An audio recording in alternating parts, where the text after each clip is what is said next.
హే cuties, మీకు cold coffee అంటే ఇష్టమా? దానికోసం బయట కెఫేస్కి వెళ్ళి తాగుతున్నారా?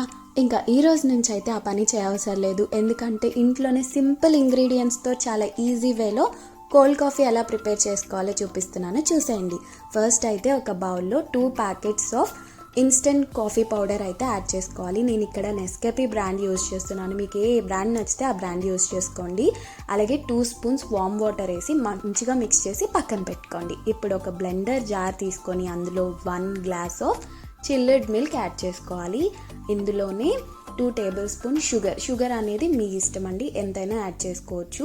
And 1 spoon cocoa powder and ఇందాక మిక్స్ చేసి పెట్టుకున్న కాఫీ మిక్స్, అలాగే ఒక 4-5 ఐస్ క్యూబ్స్ వేసి మంచిగా బ్లెండ్ చేసుకోవాలి. మీరు ఎంత టైం బ్లెండ్ చేస్తే అంత ఫ్రాతీగా వస్తుంది, టెక్స్చర్ అనేది చాలా థిక్గా వస్తుంది కెఫే స్టైల్లో. ఇప్పుడు గ్లాస్లోకి ఎలా సర్వ్ చేసుకోవాలంటే, గ్లాస్కి చాక్లెట్ సిరప్ అప్లై చేసి ఒక 5 మినిట్స్ పాటు ఫ్రిడ్జ్లో పెట్టండి. 5 మినిట్స్కి ఇలా సెట్ అయిపోతుంది. ఇప్పుడు దీంట్లో మనం సర్వ్ చేసుకోవడమే. చూసారు కదా, చాలా ఈజీ. ఇంకా పైన మీరు చాక్లెట్ చిప్స్ కానీ లేదా కాఫీ పౌడర్ కానీ లేదా కోకోవా పౌడర్ కానీ ఏదైనా వేసి పిల్లలకి ఇచ్చిన పెద్దవాళ్ళకి ఇచ్చిన 2 మినిట్స్ సెకండ్స్లోనే తాగేస్తారండి, మినిట్స్ కూడా కాదు.